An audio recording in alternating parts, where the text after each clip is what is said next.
Assalamualaikum dan salam sejahtera. Bersama saya Fansurin Abdullah dalam Buletin Pahang Isnin 13 Jun 2022. Kebawah Duli Yang Maha Mulia Pemangku Raja Pahang, Tengku Mahkota Tengku Hasanal Ibrahim Alam Shah, Ibni Al-Sultan Abdullah Ra'ituddin Al-Mustafa Billah Shah, berikrar akan melaksanakan tanggungjawab dan melakukan usaha yang terbaik dalam melindungi harimau Melaya. Baginda bertitah Harimau Malaya menjadi simbol keberanian dan kekuatan rakyat Malaysia dan telah pun lama hidup bebas di negara ini, namun kini menghadapi ancaman kepupusan. Justeru baginda berikrar bahawa akan melaksanakan tanggungjawab dan melakukan usaha yang terbaik agar spesies kebanggaan negara ini akan terus hidup dan tidak berada di ambang kepupusan. Baginda turut berharap supaya Kerajaan Negeri Pahang dapat melaksanakan langkah penting dalam memelihara dan memelihara harimau Melaya, khususnya memberikan keutamaan untuk menubuhkan unit penguatkuasaan berkesan bagi menghapuskan ancaman pemburuan haram. Bagi memastikan langkah penting berkenaan dapat dicapai, baginda menyeru agar semua pihak melengkapkan diri dengan pengetahuan, teknologi, sumber dan bantuan teknikal daripada golongan pakar tempatan dan antarabangsa. Pelaksanaan skim Tanah Rakyat STR oleh Kerajaan Pahang bagi kawasan Batu Lapan Lepar Lot 5 Mukim Lepar di Pekan yang melibatkan para peserta terdiri daripada penjawat awam negeri Pahang membuktikan bahawa kerajaan tidak pernah melupakan kepentingan golongan berkenaan. Yang Amat Berhormat Menteri Besar Pahang Datuk Seri Haji Waros Wan Ismail berkata, penjawat awam merupakan pemangkin kepada pembangunan negeri dan kerajaan negeri sentiasa cakna mengenai hal ehwal kebajikan golongan penjawat awam yang memberikan khidmat di Pahang. Ini adalah salah satu cara kita menghargai perkhidmatan mereka di negeri Pahang, di mana mereka telah memberi perkhidmatan dan sebagai balasannya kita bagi tanah dalam bentuk skim tanah rakyat iaitu 5 ekar seorang. Ini salah satulah selain daripada banyak lagi. Kita ada skim tanah warisan, skim tanah rakyat yang kita bagi kepada rakyat negeri Pahang. Beliau berkata demikian ketika ditemui media selepas majlis penyampaian surat tawaran kepada peserta lot ladang sawit di bawah skim Tanah Rakyat STR Batu Lapan Lepar Lot 5 Mukim Lepar di Pekan.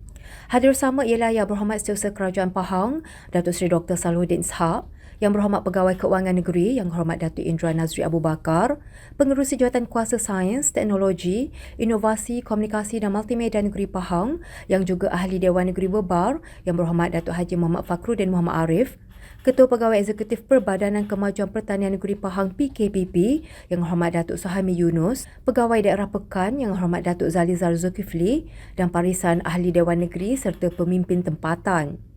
Pada majlis itu, seramai 240 penerima telah menerima surat tawaran mereka di mana setiap penerima telah mendapat tanah seluas 5 ekar dengan anggaran jualan RM61,000. Datuk Seri Haji Warosdi berkata, kesemua penerima telah dipilih oleh Jawatan Kuasa Khas Penyelesaian Skim Tanah Rakyat JKPSTR dalam mempertimbangkan pemberi milikan tanah secara berperancangan di Pahang. Dia ada kriteria tertentu lah, contohnya penjawat awam, mereka yang telah bersara ataupun mereka yang bekerja tapi berpendapatan rendah. Ini jawatan kuasa yang tentukanlah. Ya. Beliau turut mengingatkan para penerima dapat melunaskan tanggungjawab membayar cukai tanah setelah menerima surat tawaran pemilikan tanah di STR. 3 buah kilang seluas kira-kira 1,214 hektar akan dibina di Pulau Hinai bagi melengkapkan sebahagian perancangan pembangunan Taman Teknologi Hijau GTP di Pekan. Yang Amat Berhormat Menteri Besar Pahang Datuk Seri Haji Waros Wan Ismail berkata, pembinaan kilang-kilang ini juga turut membawa nilai pelaburan bernilai RM162 juta kepada negeri ini. Pasal satu bini melibatkan 3 kilang, iaitu kilang tisu, kilang baja dan kilang makanan haiwan dengan nilai pelaburan RM162 juta. Beliau berkata demikian pada sidang media selepas majlis pecah tanah kilang Fasa 1B Green Technology Park GTP di Pulau Hinai. Turut hadir Yang Berhormat Setiausaha Kerajaan Pahang Datuk Seri Dr. Salahuddin Ishak, Pengerusi Jawatan Kuasa Perpaduan, Kebajikan Masyarakat, Pembangunan Wanita dan Keluarga Negeri Pahang Yang Berhormat Datuk Seri Hajah Shahniza Syamsuddin, Pengerusi Jawatan Kuasa Sains, Teknologi, Inovasi, Komunikasi dan Multimedia Negeri Pahang Yang Berhormat Datuk Haji Muhammad Fakhruddin Muhammad Arif dan Pegawai Daerah Pekan Yang Hormat Datuk Zaliza Zulkifli. Dalam majlis sama, turut diadakan majlis menandatangani memorandum bersefahaman MOU di antara Next Green Global Berhad NGGB yang diwakili oleh pengarah urusannya, Datuk Lim Tiam Huat, dan Pertubuhan Peladang Kebangsaan Nafas yang diwakili oleh Pengerusi Ahli Jemaah Pengarah AJP Nafas Yang Hormat Datuk Haji Zamri Yaakob. Menurut beliau lagi, pihak NGGB juga telah melakukan kajian dan mendapati negeri ini mempunyai bekalan bahan mentah yang mencukupi daripada ladang sawit yang ada. Yang buat perjanjian dengan Nafas, dengan mana-mana Felda, dah ada agreement semua dah. Sebab saya pasti syarikat ini sudah tentu mereka memastikan mereka mendapat bekalan tanah kosong yang mencukupi. Kalau tidak, mereka tidak mungkin untuk datang buat kilang kat sini kalau bekalan tak ada. Iaitu saya rasa telah terjamin untuk syarikat ni lah. Kita pun banyak sawit, khususnya di Pahang. Satu tahun ada dapat 250,000 tan tandan kosong.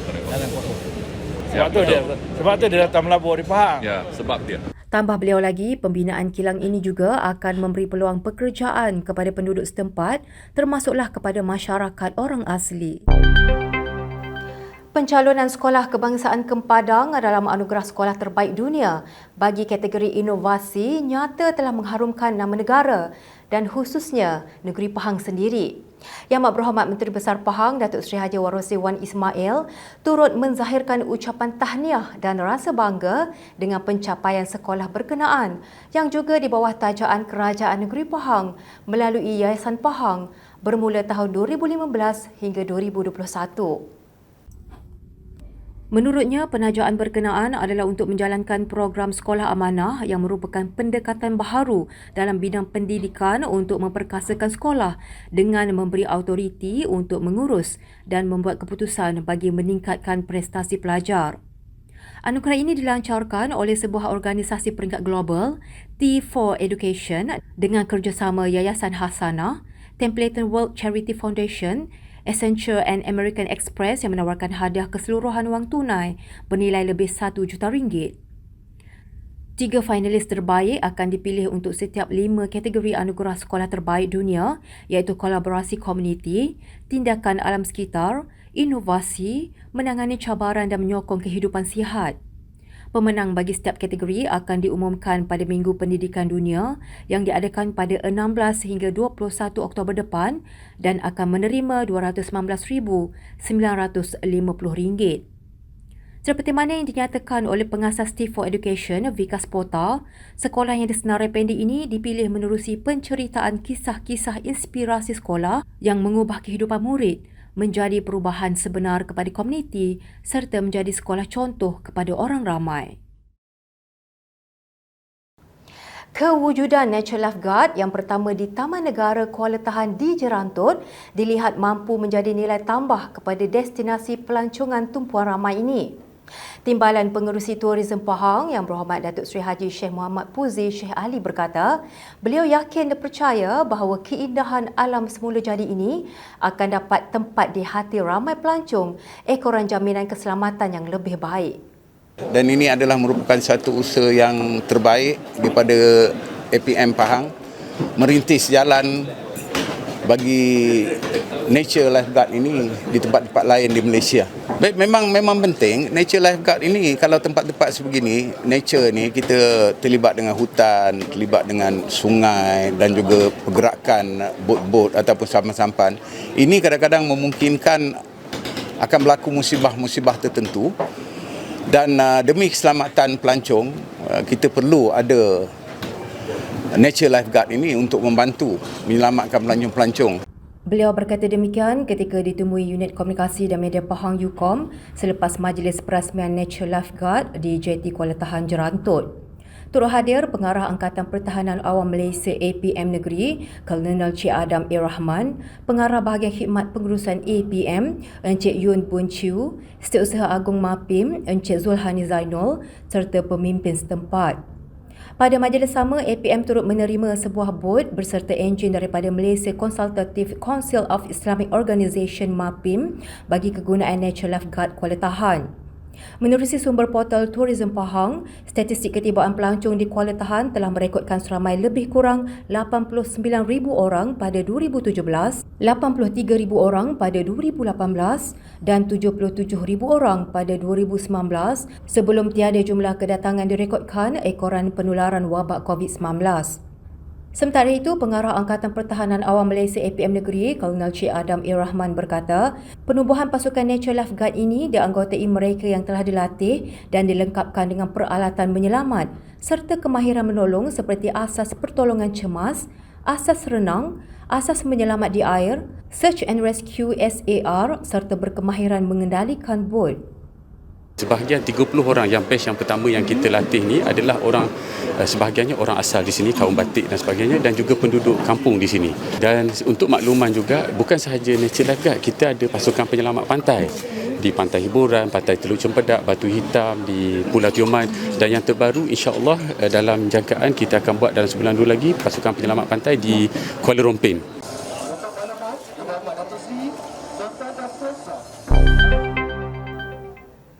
Berita itu tadi mengakhiri Buletin Pahang hari ini. Jangan lupa ikuti Pahang Media di Facebook, Instagram, Twitter, YouTube dan TikTok untuk mendapatkan maklumat terkini di seluruh Pahang.